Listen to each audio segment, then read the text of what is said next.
పుస్తకం వెరైటీగా ఉంది. ఇదా పాపాల పురాణం. మనం చేసే పాపాలన్నిటికీ శిక్షలు ఇందులో ఉంటాయన్నమాట.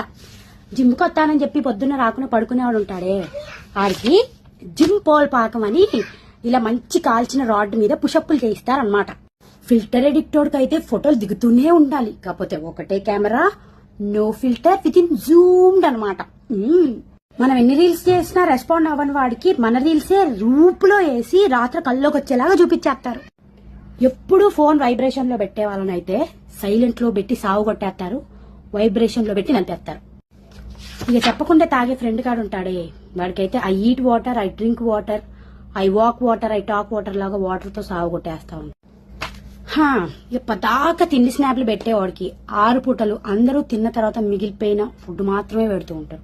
ప్రతిదీ స్క్రీన్ షాట్ తీసుకోడు ఉంటాడా, ఆడికైతే నరకంలో ప్రైవేట్ మెసేజ్లు వస్తాయి కానీ అందరికీ పబ్లిక్ గా స్క్రోల్ అయితే కనబడతాయి.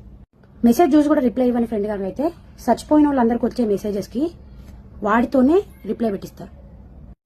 ట్రిప్ కొత్తానని చెప్పి లాస్ట్ మినిట్ లో హ్యాండ్ ఇచ్చే ఫ్రెండ్ గాడు ఉంటాడు చూడు, అన్నైతే దోమలతో కరిపించి చంపేస్తారు. అట్లయితే అందరు నరకానికి వెళ్తారు. లేదురా, నన్ను ఫాలో అయ్యే అందరూ స్వర్గానికే వెళ్తారు. ఇయ్యే తగ్గించుకోవాలి.